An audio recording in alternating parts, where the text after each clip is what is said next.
2 மக்கபேயர் அதிகாரம் 5. எகிப்தின் மீது படையெடுப்பு.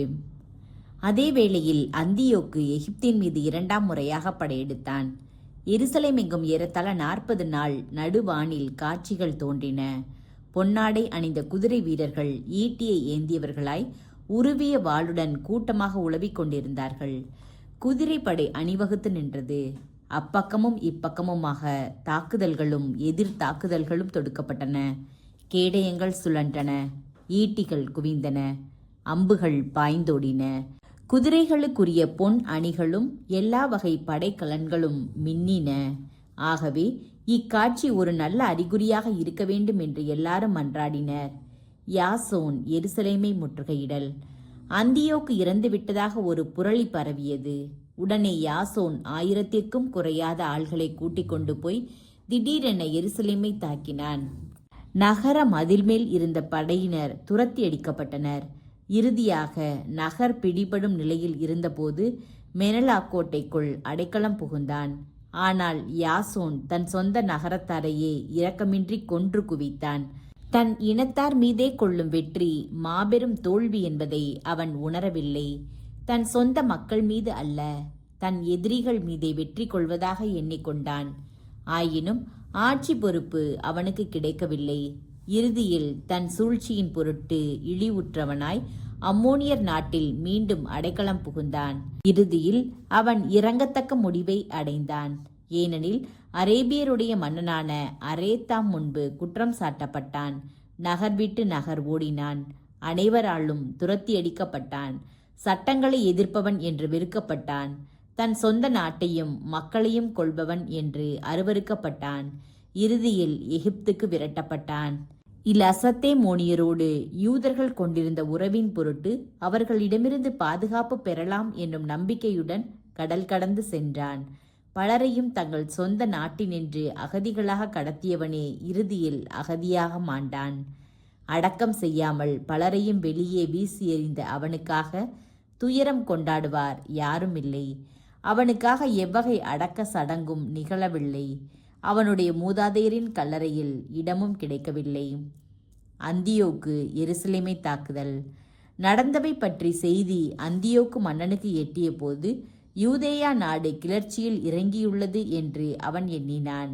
ஆகவே சீறி எழுந்து எகிப்தினின்று புறப்பட்டு எருசலேமை முற்றுகையிட்டு கைப்பற்றினான். எதிர்ப்பட்ட எவரையும் இரக்கமின்றி வெட்டி வீழ்த்தவும் வீடுகளில் தஞ்சம் புகுந்தோரை கொள்ளவும் தன் படை வீரர்களுக்கு ஆணையிட்டான். இளைஞரும் முதியோரும் படுகொலை செய்யப்பட்டார்கள். பெண்களும் சிறுவர்களும் அழிக்கப்பட்டார்கள். கன்னி பெண்களும் குழந்தைகளும் கொலையுண்டார்கள். 3 நாளுக்குள் 80,000 பேர் மறைந்துவிட்டனர். 40,000 பேர் போரில் கொல்லப்பட்டனர். எஞ்சிய 40,000 பேர் அடிமைகளாக விற்கப்பட்டனர்.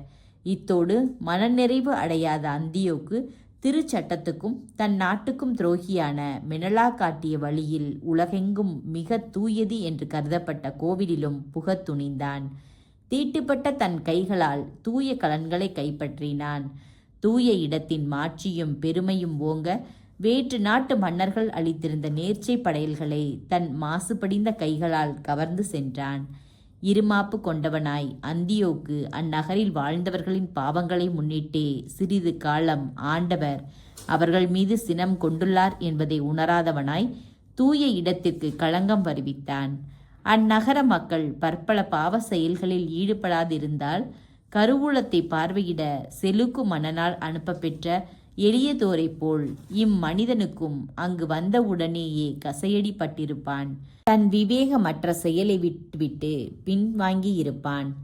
ஆண்டவர் தூய இடத்திற்காக மக்களை தேர்ந்து கொள்ளவில்லை, மக்களுக்காகவே அந்த இடத்தை தேர்ந்து கொண்டார். ஆதலால் மக்களுக்கு ஏற்பட்ட துன்பத் துயரங்களில் அந்த இடத்திற்கும் பங்கு கிடைத்தது. பின்னர் அவர்கள் அடைந்த நன்மைகளிலும் அது பங்கு கொண்டது. எல்லாம் வல்லவருடைய சினத்தால் கைவிடப்பட்ட அந்த இடம் மாபெரும் ஆண்டவரோடு மக்கள் ஒப்புரவான பின் தன் முன்னைய மாட்சியை மீண்டும் பெற்றது. எனவே கோவிலில் இருந்து 72 டன் வெள்ளியை எடுத்துக்கொண்டு அந்தியோக்கி நகருக்கு அந்தியோக்கு மன்னன் சென்றான். அவனது மனம் செருக்குற்றிருந்ததால் தன்னால் தரையில் கப்பலை செலுத்தவும் கடலில் நடந்து செல்லவும் முடியும் என்று இருமாப்போடு எண்ணினான். மக்களை வதைக்க கண்காணிப்பாளர்களை ஏற்படுத்தினான். பிரிகிய இனத்தினனும் தன்னை அமர்த்தியவரை விட கொடிய பண்பினனுமான பிலிப்பை எருசலேமில் கண்காணிப்பாளனாக அமர்த்தினான். அந்திரோனிக்கை கெரிசிமில் கண்காணிப்பாளனாக ஏற்படுத்தினான். இவர்கள் நீங்களாக மற்றவர்களை விட கொடுமையாக தன் சொந்த மக்களையே அடக்கி ஆண்ட மெனலாவையும் அமர்த்தினான். யூதர்கள் மீது கொண்டிருந்த பகைமை காரணமாக மீசியர்களின் படை தலைவனாகிய அப்பல்லோனை 22,000 படை வீரர்களோடு அந்தியோக்கி நகருக்கு அனுப்பி வைத்தான். வயது வந்த ஆண்கள் அனைவரையும் கொல்லவும் பெண்களையும் இளைஞர்களையும் அடிமைகளாக விற்கவும் ஆணையிட்டான்.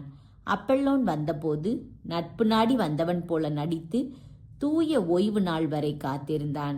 அப்போது யூதர்கள் வேலை செய்யாமல் இருந்ததைக் கண்டு படைக்கலன்கள் தாங்கி அணிவகுக்குமாறு தன் வீரர்களை பணித்தான்.